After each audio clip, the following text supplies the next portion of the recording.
Well, I better fill you in on what's been going on.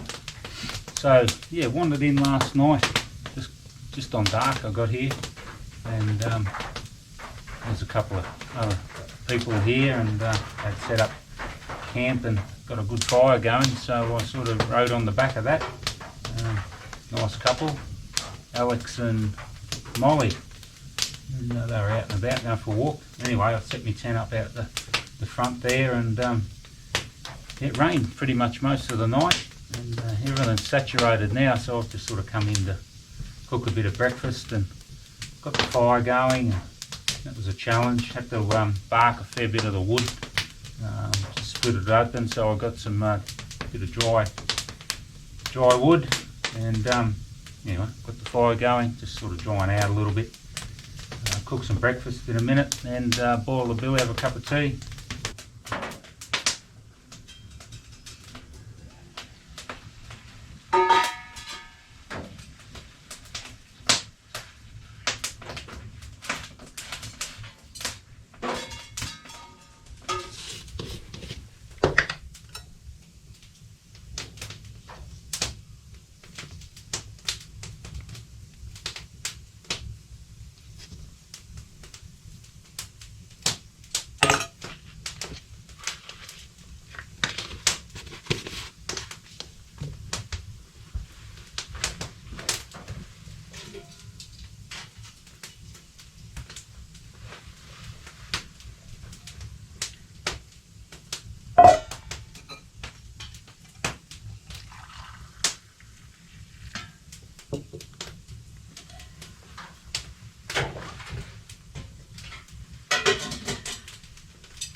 I just thought I'd give you a bit of a rundown on Guy's hut here, and this is probably, well, in my opinion, one of the better high country huts.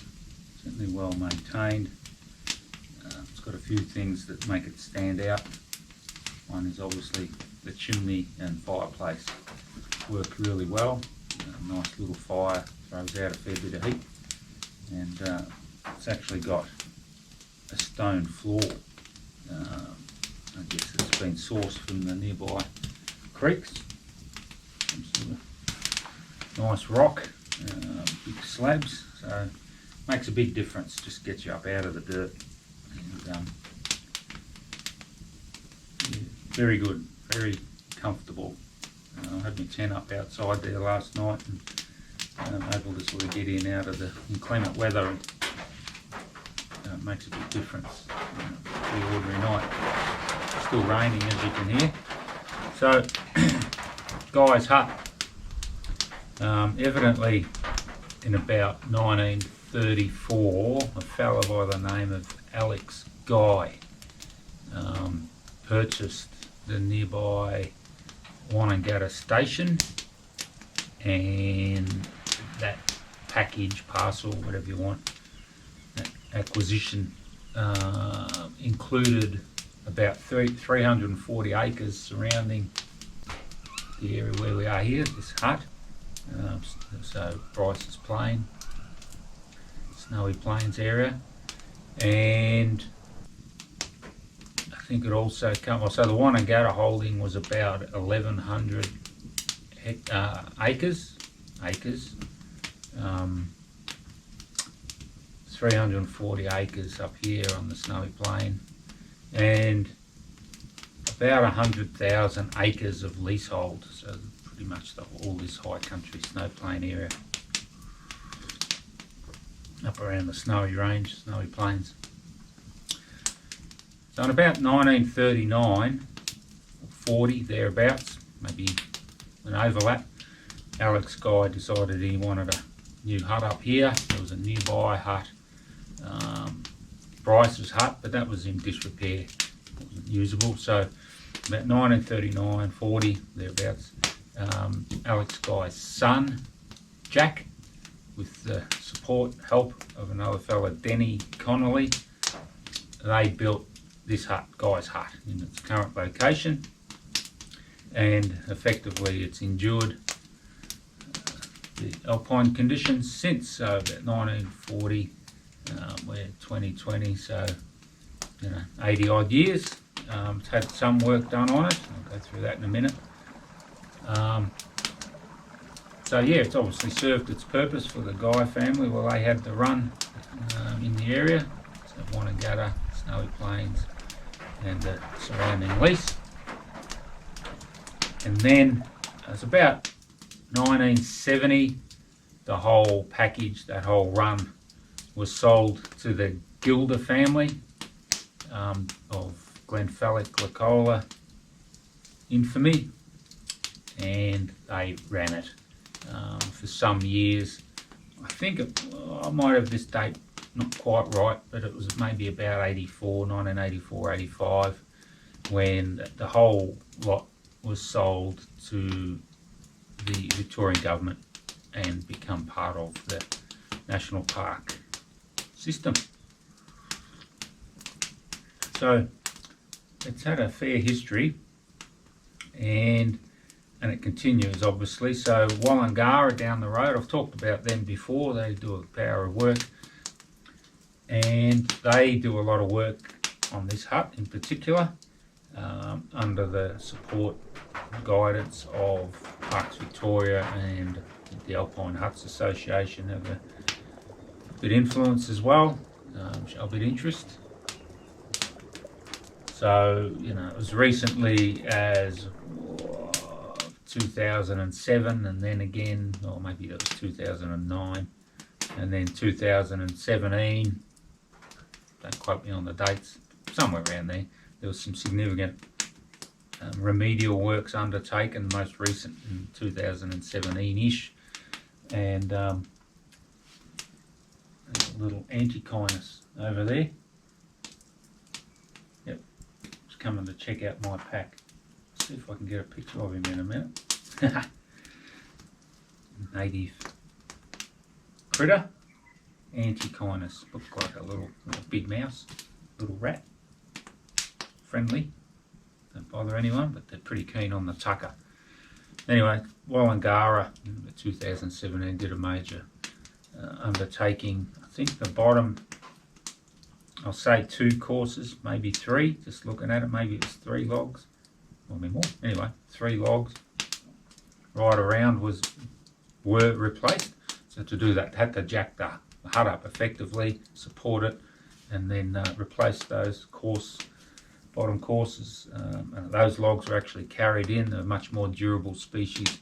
I think they used some yellow box from down in the lower country. They will endure. They're in contact with the ground, obviously, so a bit more durable species of hardwood. That'll make a big difference. And I think some uprights might have been replaced, and the whole thing was supported. Bit of work done on the chimney. Yeah, so it's held up really well, our Guy's hut, and it's up to us to make sure that we keep it that way, us being those of us that wander over here and want to use it in terms of getting out of the inclement weather, or just experience it for what it is, admire it, photograph it. So Guy's hut. We'll have a bit of a look around after and show some of the construction techniques, because it is some unique approaches to log hut construction. A couple of the different notches, there's some saddle notches around the chimney, sort of flat notches, is that the right word? Anyway, the joins on the corners are a little bit different.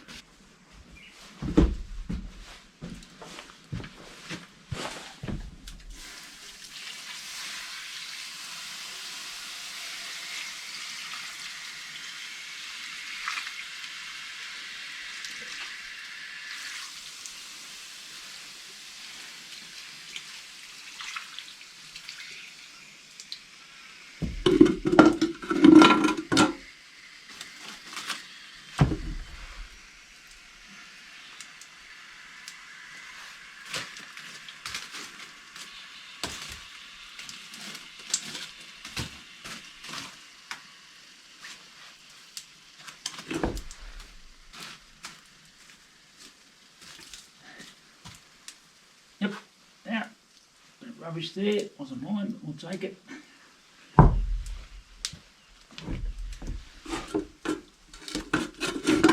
Tidy up a bit.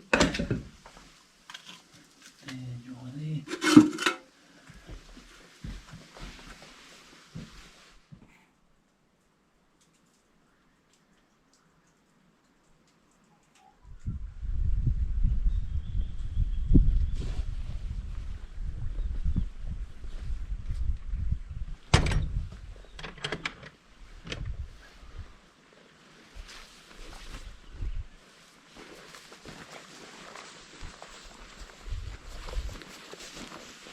I've just rocked up back at Guy's Hut after a couple of days out in the bush on a little walk, and just got back and found the door wide open of the hut. If you think that's not important, have a look at one of my previous videos. I think the link will be, I don't know, up here somewhere on the screen, somewhere here, about the consequences of leaving doors open and what can happen. But look, it's pretty simple. It's got a good latch on this door, so when you leave, put the wood in the hole. It's pretty simple, but it means that the hut will be around and for some time. If you're not sure why, yeah, have a look at this link. A bit sweaty, but shut the door. Pretty simple.